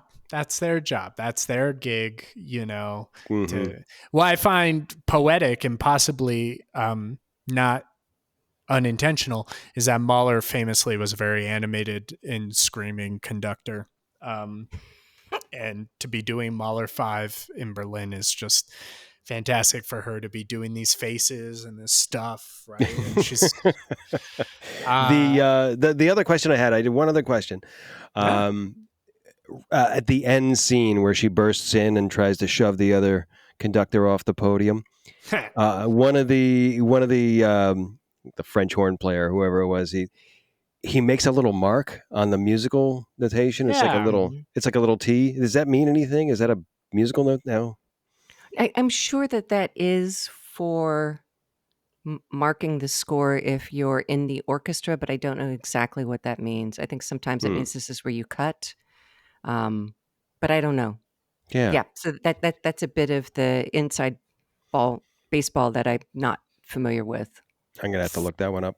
Yeah, I haven't found anything online. Most musicians say I have no idea why he would mark his score at that time. It's not like they're going to, he's like, oh, you know what? You know what? Wait a minute. I just thought of it. It's a T. Correct.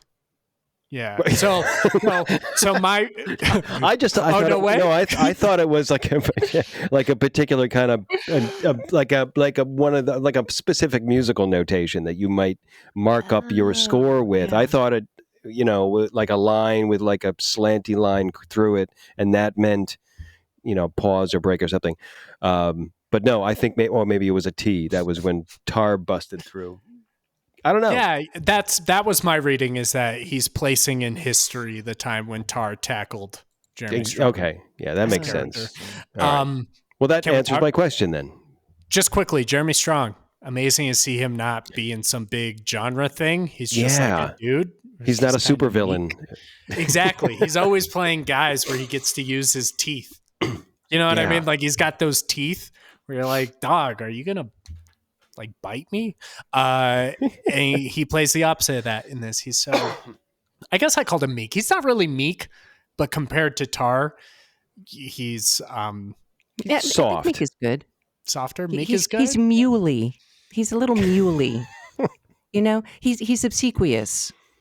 Wow. Wow. That's a word Tar would use, because I ain't even know what that mean. Yeah. I ain't even know what that mean.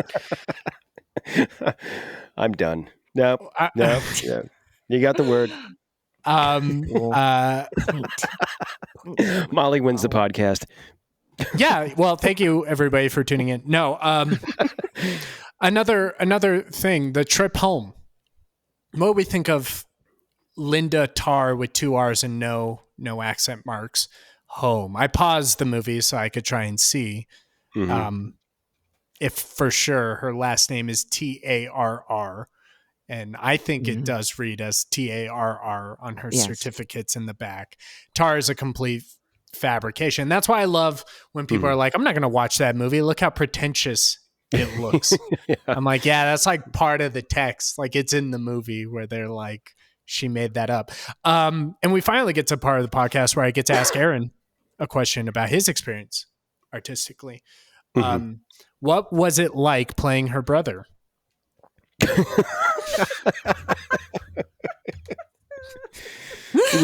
It was so weird. I don't know. It was just Carlos, I'm handing over the crown. You just re-won the podcast. Thank you. Got it.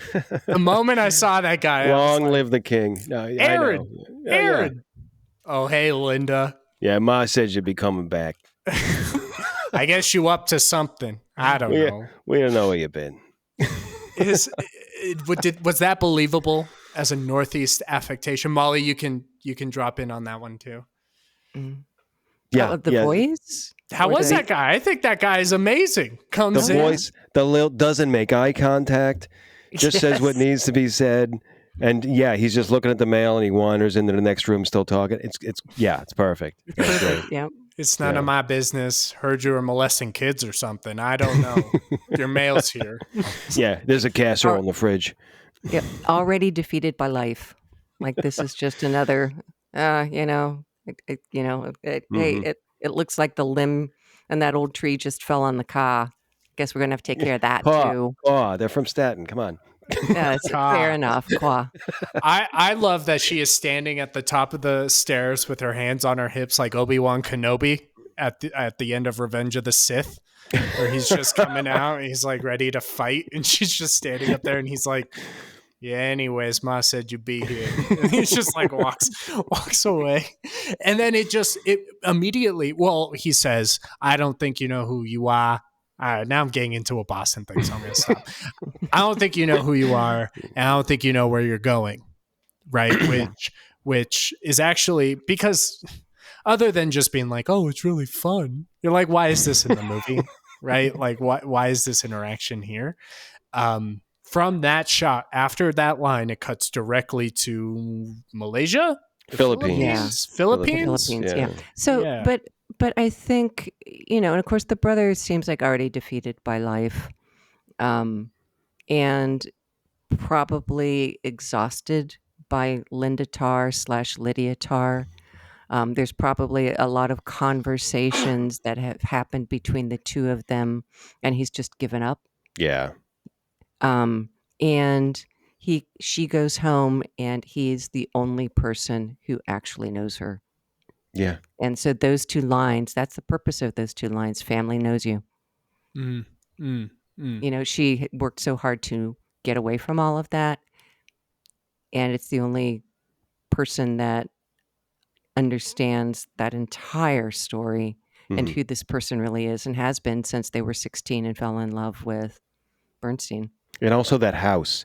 It's just oppressive paneling. Yeah. And nothing's changed. Everything's frozen in time, which I think is just great. Yeah. Well, which also it is. Yeah. Everything is frozen in time. But there's also like there's this whole other way of kind of looking at family. Like, have you been a good relative? The fact that everything is as crappy as it is, and she's making millions. You know, she's being flown places on private jets. And it appears as if either she has not offered to help her mom, or they, for whatever reason, have not accepted the help. But you would, I don't know about you guys, but if I ended up, you know, winning the $1 billion super lotto, like the first thing that I would do would be pay off all the debt of my family and make sure that all of their repairs were taken care of. And, you know, like that just seems like the obvious thing to do if you have excess money. Like fresh paneling, you know. Right. Or paint. Well, I won the super lotto in 2016. I won the super lotto in 2016. I didn't do any of that crap. Yeah. All I did was release crocodiles in the Philippines. Just like Brando. But you know, am I off base with that, or would that be kind of your similar impulse also if you ended up with? I assume this. Yeah. Yes, and I think it probably implies there was some sort of a falling out or some sort of just complete disconnect with the family, and that kind of amplifies the desperate situation that she's in, where she's kind of had to go with her tail between her legs, hat in hand, back to Ma's house in Staten Island, and leave her Manhattan high rise. And that's kind of not only is she knocked from her perch, but she also has to overcome whatever gripe she had with the family that kept them separated. Well, she kind of has to start over in a way, right? It's like she lost the game, go back to start, or go back to your last save point, right? And now she's kind of starting over, right? So the guy said reset button in the meeting. Yeah. So she's in the Philippines, and there's probably a lot more we can talk. We haven't even gotten into very much with poor Francesca, and Olga's stuff. But let's move on forward to the Philippines. The epilogue. I love it. Coda? The Coda? Because it's a music movie? The Coda? The Francis Ford Coppola Godfather Coda? All that musical training, they got you something. Yeah. And I mean, and there's a few other thematic things that we can circle back on also, such as, well, like power and corruption and abuse even within the music industry. And I also, I think sorry. Oh, finish making your point. Like within the classical music industry, there's been a few like lionized conductors who have, it's been turned out that they have created kind of like a sexually abusive cult, for example, and have been terrible. So the depiction of Tar in many ways is very real and accurate. There were the issues brought up about, can you divorce the art from the artist? Like that's a whole other topic, but let's move on to the Philippines. In that coda, there's only one wrong note using the musical theme. I know where this is going. I'm getting preemptively upset. Oh, well, No, I don't think that you will be. So, like, some of it's absolutely fantastic, right? Because Tar is still Tar. She's conducting this soundtrack to what, a fucking video game or something like A that? Monster Hunter Monster convention. Hunter Monster movie, Hunter movie, yeah. And she still sits down with the score and has to mark it up. You know, she has one speed. She only knows how to do one thing, right? And she can't not do it. This is all she is trained to do. And regardless of what the stakes are, she goes through her process. And it seems to be blind to anything that's going on around her, which is terrifying, I think, in some ways, to watch it. You know, it's admirable in one way, but it's also like that yappy dog that is at the end of their chain and keeps yanking and yanking and yanking and, you know, like injuring their neck, but they have only one thing that they know how to do, is kind of, for me, kind of the feel. The one thing that I didn't like, that I feel is a wrong note, we saw it in The Crying Game also, when she goes to get a massage and she realizes that it's basically a happy ending type of a massage place. And she goes outside and she throws up. You know, I know that seems to be a bit of a trope for, I'm so offended at this potential sexual thing. And I just don't like it. I don't know anybody who's ever done that in real life. You know, I think that there are other responses, even if she were to go and like wash herself again, if it was an echo of the when she had to touch the old lady, you know, if she went back and just like had to shower, that is actually, I think, a more, to me, believable I think response. part of that response, the woman who looks up at her is number 5, and she's number 5 is the Mahler symphony that she was conducting. There was the book that was missing, which is another kind of, you know, ghosty sort of a thing where she, I think it might have been partially that, not necessarily the implications that she, you know, partially that 5 kind of coming back, but also, yeah, it's part of her reputation now as somebody who's very sexually eager, and that they knew that about her, so that's where they sent her. So it's a little bit more about where her reputation has landed, less so than confronting this situation where there's, you know, a facet of sexuality that she's not comfortable with. That's what I read as well, is that go ahead. Thank you, Carlos. In terms of filmic problem solving, is there a better physical tool that you can use rather than, you know, I have this moment and I throw up? Like, I think it's a little lowbrow. Yeah, I hear you. Yeah, like, for me, that's the only bad note in that whole thing. Even if she were to go outside and kind of like curl up, you know, kind of clutch her stomach. It almost would be better if I'm sorry. Yeah. Go ahead. No. Yeah, I'm just right. If there was less of it was more understated. Yeah. Where, you know, she's walking out and she's trying to keep her composure, and she's having a difficult time doing that, as opposed to losing all of her composure all at once out of her mouth. Yeah. That might have been more understated and probably a little bit more dramatically effective. So you're right. Yeah, that specific choice of throwing up. I would have liked to have seen that problem solved with a different solution of how to convey that. So that was it. But the rest of it is just like, I like it. And it's the only moment of handheld in the movie. We don't know from the production disc. I don't know. I'm really trying to not, when we're doing these conversations, try and use the idea of, I didn't like this, I would have done it differently, because we don't know of all the logistics. Because it's the only handheld thing. I wonder if this was just a pickup shot or if it was written in the script that way. I have no idea. The thing that was more impactful to me is the shot before it, where she's holding up her hand as if she was conducting again. And the woman is in the same position as Olga in the orchestra. She's sitting with the cello right here, right? And she's this young That I Is a didn't. woman. That's an observation that I didn't get. I like that. They're like a little tiny orchestra of ladies, Exactly. Yeah. Yeah. which is basically how she viewed the orchestra for years and Exactly. years. Is Exactly. a lady pool. And Aaron, when you mentioned that when she says, "Hey, can I get a massage?" that guy might have just been like, "Oh, right, she's the pervert. Why don't we just send her?" Yeah. Which, of course, we don't know.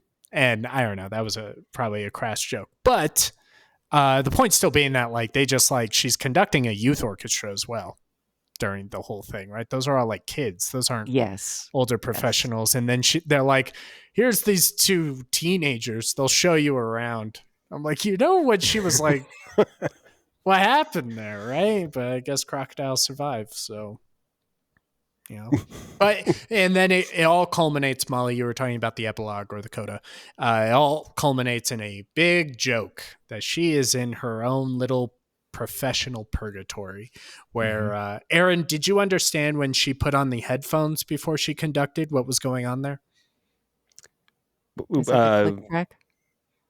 Oh, it was for Aaron. Sorry, I knew the answer. Can I get the crown back? I just figured she was monitoring because there's the soundtrack of the movie, and then they're doing the. So I figured it was correct. But she spent a lot of time in the opening Gopnik conversation talking about how she's in control of time and power, and the time cannot start without me, which it's like, oh my God, go away.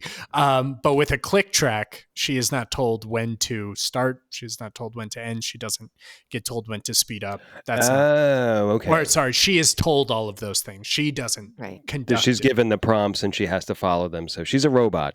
She's a robot. Yeah. She's a glorified metronome at this point. Yeah. Yeah. Wow. So. And I love the cosplay because it's funny. The opening of the movie is her basically cosplaying as Leonard Bernstein, and she is dressing herself up to play a part, to be a character in this big, long show of classical conducting, and I love the reference there. Yeah. Yeah. Yeah. It's painful. It was painful for me to watch that last. And again, she's in the Philippines, and you know that this is, again, her reset, and she does the whole thing with the score and this like alleyway little cafe or something, and then you see where she ends up, and it was like viscerally skin crawly. I was so embarrassed on her behalf. I was embarrassed to see her there. It was incredibly emotionally uncomfortable. You sent out that article earlier to us about critics versus fans, and how fans online and influencers can basically provide people with a picture of a movie or a book or whatever else, and the whole culture of the formal critic that might write for a newspaper or something is kind of dissolving because people aren't necessarily relying on those for a couple of reasons. First of all, there's a lot of other sources that are out there that are easily accessing, but also they're kind of monolithic, and you kind of want the impressions of people who are fans of what you're fans of, and that's sort of what the end scene is. It's not. It's a fan base thing, as opposed to there being some sort of an inside hierarchy that passes people up through the ranks until they get to a certain point. It's democratized, and that's not where she thrives. She wants to be lauded. She wants to be on the album cover. She wants to be in a system that has a hierarchy, and at the top of that. Yeah. And this is more just a fan base, and I think that, I think it's wonderful that that exists in and of itself. I was delighted to see the end of it. Actually, it wasn't. I know that it was very. I love it. It was very awful for her, but I love the whole cosplay thing. I love that because I think that's, however lowbrow that is, however out of what would be considered something that is, I don't know, a place that she would not want to be. But I don't know. I'm a little defiant to that. I think I think At least she's performing there's music legitimacy people there. listen to. That's a good start. Isn't that the point? Okay, so let me roll back to like there's 3 points that you made. The article that I sent you. Yes, on the one hand, it is the breaking of these monolithic, you know, critics that have had a lot of sway and so forth. It is problematic to me in some ways because the influencers that they're referencing are paid directly by the studios. And they will only continue to get paid by the studios if they say the things that the studios want to hear. So as long as you have more or less independent media and independent newspapers or things like that, that those critics are not dependent on saying positive things, at least you have the hope of some objectivity. In terms of the studio, I can see the benefit of just paying people that are peers to the people that you want to show up, and you can decide who gets to go and when you yank somebody because they're not saying what you want them to say. So smart move on the studio's point, et cetera, et cetera. In terms of fandoms, I adore fandoms. I think that so much of the most creative work in terms of anything, media, literature in particular, has happened because of the conversation that is, internet has facilitated conversations between fandoms and big money creators in ways that have never happened before. It has democratized so many things. And fandoms are just awesome. In general, they tend to be fantastic communities to be part of. In general, there's just so much love. So I have no issues whatsoever with fandoms. Hadn't picked up about how it democratizes everything in this whole thing. So yeah, I don't know, but in terms of where Lydia was even 2 weeks beforehand and where she ended up. And that is it's such a great picture of hell too, because it is for her. Yeah. Not only but also just visually, just seeing all those little monsters all behind her. It's like this Monster Hunters. No, they're different. No, but she's good. She's good from the monsters because she got the hunters. It's a great way of folding that in, of having those two things happen at the same time. It's a very literal, embarrassing thing for her, and it's also just visually just a great image of her, like she's in the demon room. Darkest circle of hell. Yeah, and it's kind of like Olga was the doorway, Olga was I don't know, I just saw her on YouTube. And then that's the doorway to the pit of hell, which is the Click Track and Monster Hunter and fandoms. Awesome.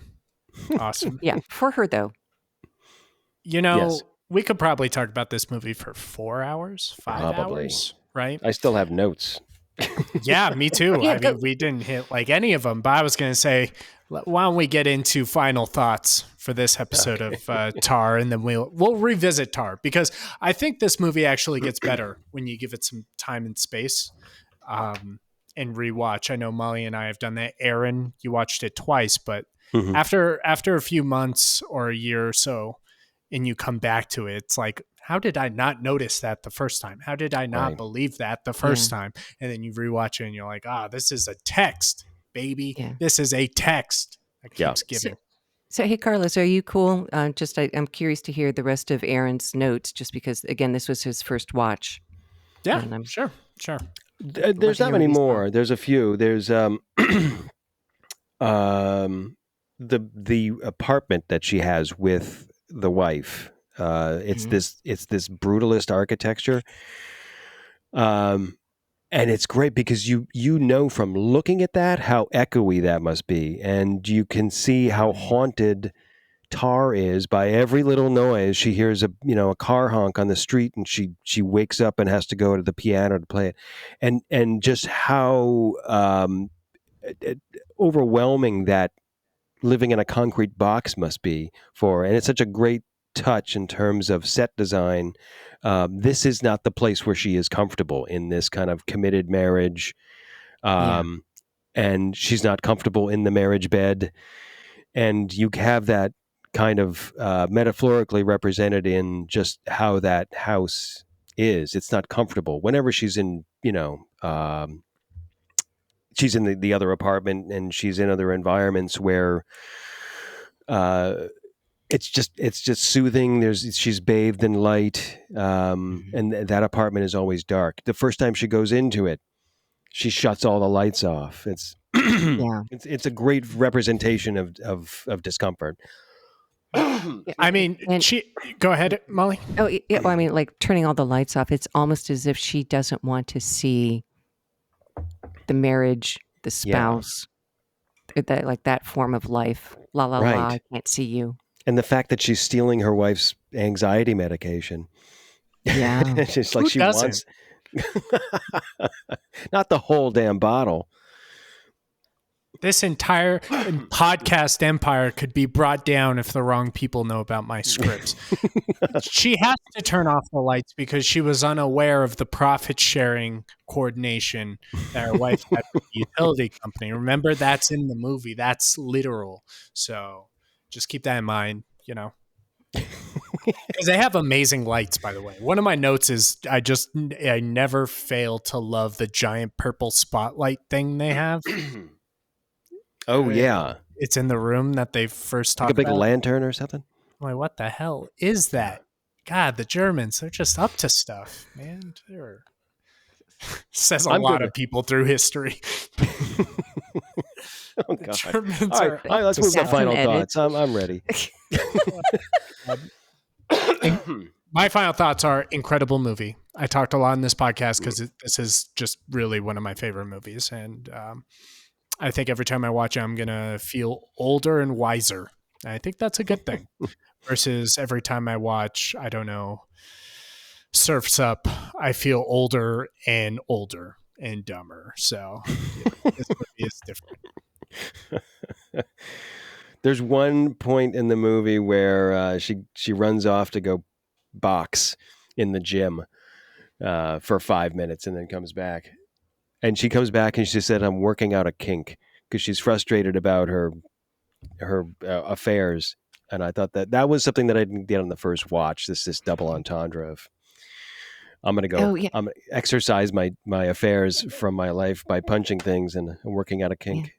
Well, and what an incredible scene. She's upset because she illegally takes a look at Francesca's email account, Yeah. lies about what she's doing, sends her away for a cup of matcha, and then disappears. Like is just gone. Yeah. Like what an asshole. What a jerk. Mhm. But and again, an individual that has the authority to just take control over any situation without regard to anybody else. Yeah. Yeah, and can get away with it Well, for a while. for a while. Yeah. And what But yeah, other I last actually thoughts that you have? I I think that's pretty much it for the notes. This is a phenomenal movie, and when you can watch a movie and then watch it again and notice more depth, and I'm sure if I watch it a third time, I'm going to notice even more. Mhm. And it's I think it's almost as good the second time around because you are aware of what's going on and you're able to roll with it a little more smoothly, because the first viewing I didn't know what was going on, and then it took a while for me to realize that I'm not supposed to know because the main character is caught unaware. But there's a whole richness to it on the second viewing that I'm kind of anxious to watch it again. It's a movie with a great amount of depth to it, which is a big compliment. Yeah. Speaking of depth, I think first time that I watched it, Carlos, some of the conversations that you and I had are the uses of deep shots. There's a lot of important action that happens with the camera on one side of the space and the actors in conversation at the far, far wall. Mhm. A lot of the stuff with Sebastian is blocked that way, for example. And I'm still trying, this is with my third watch now, so I'm still trying to wrap my head on why those choices were made. I think it's effective, but I think that it's effective in ways I haven't quite figured out yet. There's a few other scenes where the conversation, the action is happening in deep set. Yeah, and I was looking at that too and seeing if there was something to interpret. There was a scene in the classroom where the position of the actors changed quite a bit, Mhm. and you have the student sometimes who's very large in frame, and Tar is very small, and then it switches up, and then they're the same size. There's a little bit of dramatic implication to their size graphically on the screen, Mhm. getting smaller, getting bigger as they emphasize certain points. When Tar is really bullying him, she is it's just head and shoulders, and so she's gigantic and he's very small. So there's, I think, some of that going on. But yeah, I think there's a lot of scenes where people are in the far distance, and I think part of it is they're trying to show you that third dimension, because there is a kind of labyrinthian feel to the movie, and it's sort of this. She's lost in her own labyrinth throughout the movie, so I think it's a little bit of a. They want to emphasize that depth, that dimension by dramatically having characters pass in and out of it. I think there's specific dramatic implications at specific times, but I think just in general, that's what I would assume they're going for. Is Yeah, trying to well, make it I'll have to, three-dimensional. right. I'll have to watch it with and just kind of block those moments in the advent of this unraveling of her life and Mhm. see if that helps. Sebastian's character, his space is used an awful lot. And in some ways, her trying to manipulate the position that Sebastian holds is where everything speeds up. Yeah. Because with that, and then Francesca, and then deciding not to do Francesca as punishment because Francesca wasn't loyal, Mhm. so that is kind of the pivotal point. Yep. That's kind of the center of the labyrinth, and then she tries to find her way out from there. Interesting. Let me think about Mm. that. Okay. Um, my final thoughts are just that this is dense. It is a Yeah. phenomenal work. I'm curious to know if Field worked with anybody else on like the editing. I would like to know who that person is, because the structure of both the screenplay and of course the editing, which in theory mirrors the screenplay, is masterful. Again, Mhm. it is like a horror movie or a mystery, layers of uh, discrete revelation that brings you closer to understanding everything that's going on. Um, it's just so well done, and I can't imagine surpassing a work like this. You know, um, Yeah, it's like a I don't gothic know. horror. It's Yeah, yeah. Yeah, yeah, but there's very very little missed beats. yeah, Yeah. yeah. So, I agree. This is probably one of those movies you can watch yearly, and every time find something new in it. Mm. And I don't think it's going to be a movie that ages.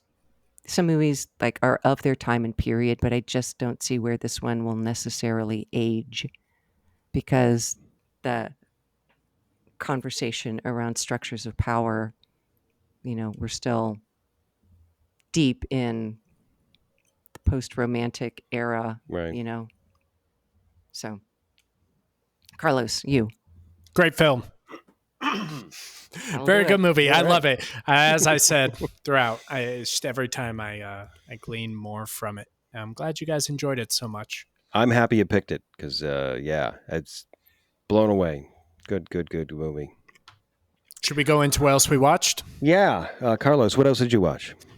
Eyes Wide Shut, as discussed Again. earlier. Yeah, I watched it again since this podcast. Yeah. No, it was playing at a theater locally. They were just showing it off Amazon Prime. So, it is what it is. But the tickets were free. They were just RSVP. They have these reclining seats. And to my chagrin, to the people I was with, delight, my seat was broken a little bit, so it went a little bit more on its own accord while I was holding my beer, and so I just kind of threw the beer all over the aisle. That was cool. So there's a whole bunch of people watching Eyes Wide Shut, and they're all leaning back a little bit, and you're the only one that's bolt upright? Yes. Well, I stood up. Great. I stood up for the rest of the film. Yeah, and I crossed my arms and kind of chewed my cheek, like you guys know I do. No, there was like 20 people there, and all of them were like, "Wow, oh wow, this is crazy." Yeah, I really really like that movie. There is a sequence in that movie that is one of my favorite things ever. It is incredible. Amazing. Don't tell me. I want to watch it, and I want to. You'll know which exactly sequence. what it is, and you will know, and you will come to this chat and be like, "Turns out, good movie." Be like, yeah, just everybody's been saying that. And I watched Babylon, which is another 3-hour long 2022 movie that was. I still don't totally love it, but has a ton of stuff that's amazing and a ton of stuff that's so dumb. But we'll do that. We'll do that on the Babylon episode. That's it. Just watching documentary now. I feel like I was watching something else, but not even worth a mention. So okay, that's it. Cool. Molly, what else did you watch? Oh, do you want to go? Oh, sure, I'll go. Not a big list, so. I remember last week I was talking about The Walking Dead. I started watching the new series Dead City, which is the one that takes place in New York City, which I liked. It was kind of cool concept. You had zombies that were just falling off buildings because they'd be wandering off, so they'd just be raining from the sky, which I thought was great. Kept watching it, and then I got completely turned off. I went in the opposite direction. I think once the story started picking up, I got around a third episode or so. I don't think I'm going to watch the rest. One of the powerful things about The Walking Dead is that they kill off major characters, and they're major characters that you have a strong relationship with because they've been through many seasons. So you have this brooding sense that at any moment, any single one of the people are going to get killed, which normally in horror movies you kind of get a sense of, or horror shows, you kind of get a sense that there's a particular class of characters that don't get touched. Or like watching, Star Trek or something, it's always the red shirts. They are going to get, vaporized by the alien. But that doesn't happen with this series. They're killing off major characters constantly. So in this particular series, you're introduced to characters and then they get killed off, but you don't really have the opportunity to form a relationship with them. It's just somebody being killed. So there's no real dramatic implication to it. It's just kind of people getting killed. And there's really no impact, and it doesn't drive the story, and it's just sort of a gore fest. And that's not really what I like in horror movies. The conspicuous killings.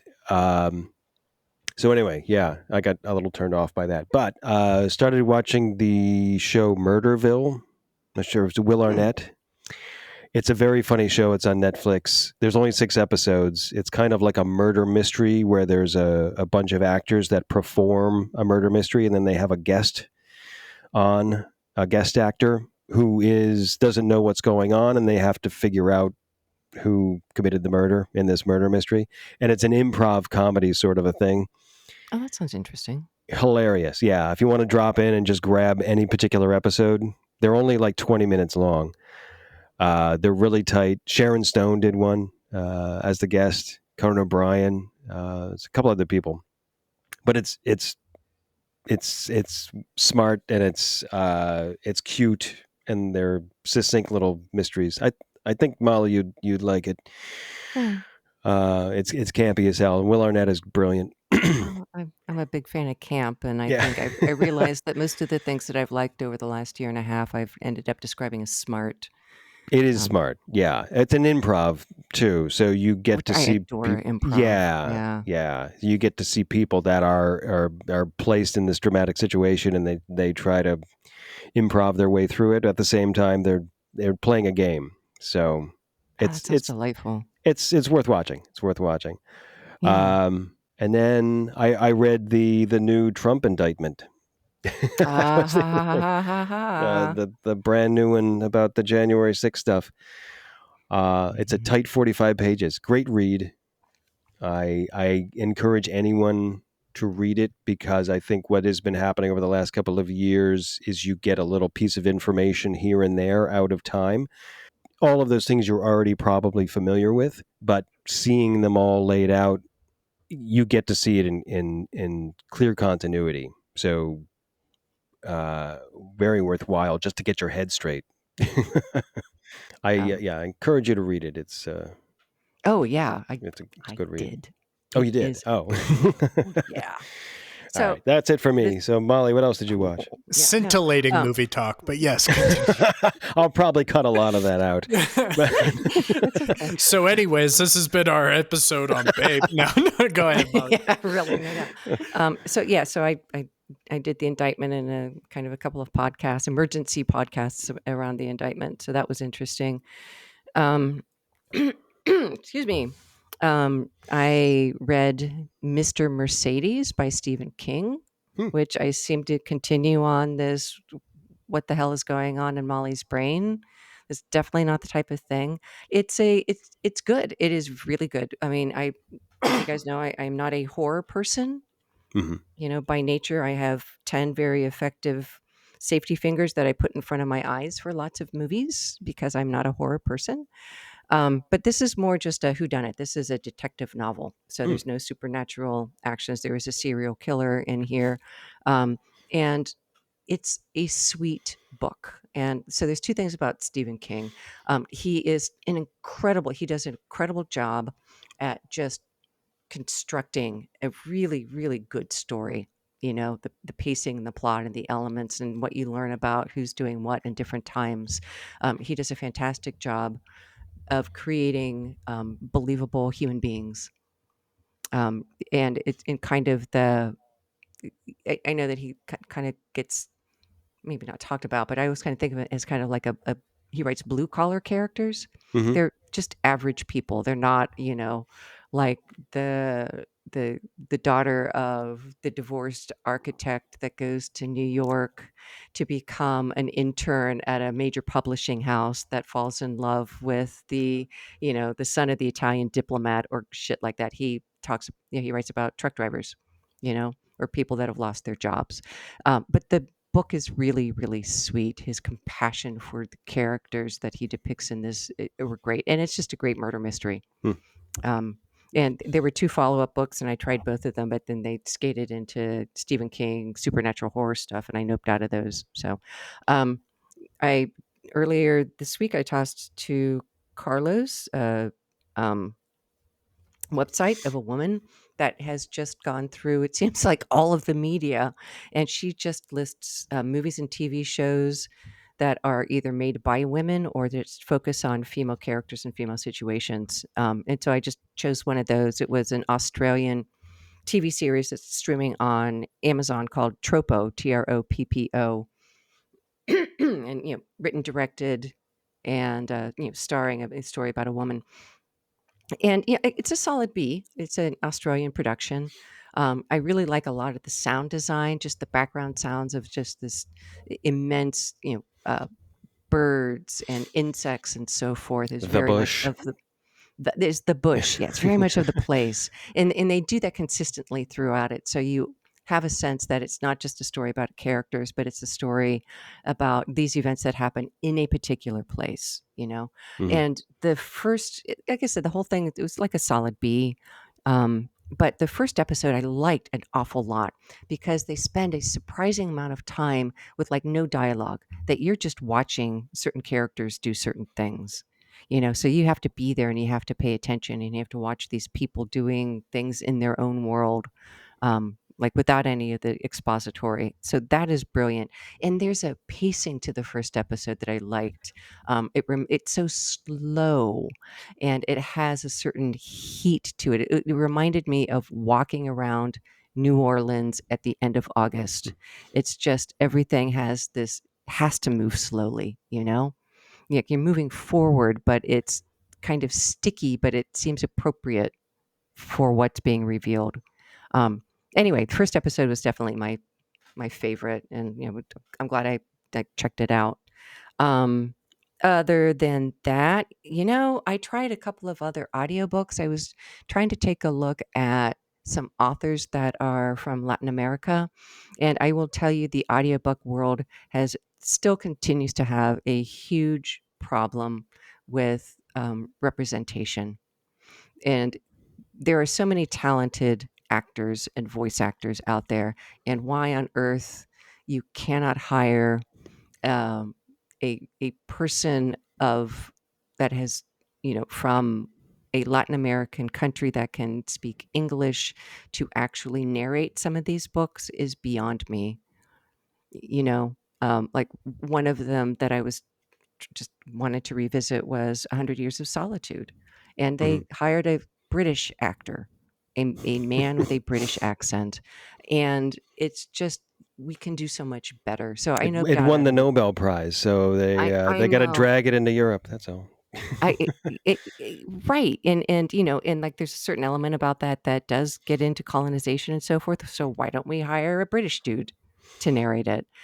So I noped out a lot of those because they're just, I think, increasingly feeling uncomfortable to me. And other than that, Reservation Dogs dropped today, and first 2 episodes. They are going about the storytelling a little differently, but holy cow, it's still one of my favorite things. It's still really good. Totally. Nice. Totally. I think it's your pick for next week, Molly. It is. And as you guys know, I had some other things on my mind, so I didn't have a ton of time to think about it or to dive into it. My first 2 thoughts were either Jennifer's Body or A Girl Walks Home Alone at Night. A Girl Walks Home Alone at Night is an Iranian female director. It's a vampire movie. Oh, wow. It's like a vampire spaghetti Western feel set in Americana sort of thing. It's kind of strange. I love that movie. Oh, you've seen it? A ton, yeah. 3, 4, 5 times, yeah. Oh, wow. God. Okay. All right. So let me think about that. And Jennifer's Body is definitely one that I want to, and like I watched little snippets of it, and like I'm really straight, but holy cow, Megan Fox is distracting in her beauty in this thing. Just amazing. But so those are my 2 top. Yeah, I know. So, I will just blanket agree. Yeah. Well, that is correct. No, it's objectively fair warning going in, right? Desire to Leave. Decision to Leave. Decision to Leave. Thank you. My God, Carlos, you are just keeping me on the path today. I try and make sure people know what we're saying, Like I thought, Aaron, earlier that you said, Tar reminded me of the character from A Quiet Place, but you said In a Lonely Place, but my brain heard In a Quiet Place. I might have said it quiet. Due to them being a musician who plays music, I don't know what you're talking about because A Quiet Place is silent. So no, I appreciate it. Decision to Leave tonight in my Q game, and I'm down to my W game. So thank you guys for keeping me. Decision to Leave by Park Chan-wook. Decision to Leave, and then, but now I'm beginning to think that I think I want y'all to watch Linoleum. It's a movie that I watched a week or 2 ago, and it's kind of on the opposite spectrum of what we just watched because Tar is. I was going to say high art, but the craftsmanship in this, across the board, the cinematography, the writing, the directing, the acting is, top of the scale.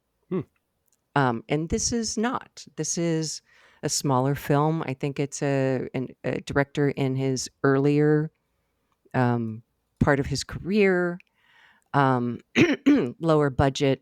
It tries to do interesting things. I think it does some interesting things well. But I think that, and Aaron, I think it's a story that you in particular will appreciate because of other things that I know that you've always found fascinating. Sure, yeah. I'm down for that. All right, Carlos, does that work for you? Let's do it. All right. Okay. And I guess that leaves me with Pee-wee's Big Adventure for my next pick, I guess. I thought we can. I'm afraid that Pee-wee's going to end up like Babe. Like, is there anything bad you can ever say about? I don't know. Carlos, have you seen it? No. Well, that's a reason. Like audible gasp. I think you clipped a little there. Good. It's honest. It's an honest clip. Yeah. No. I'm gonna keep that clip in. Actually, I'm gonna put it.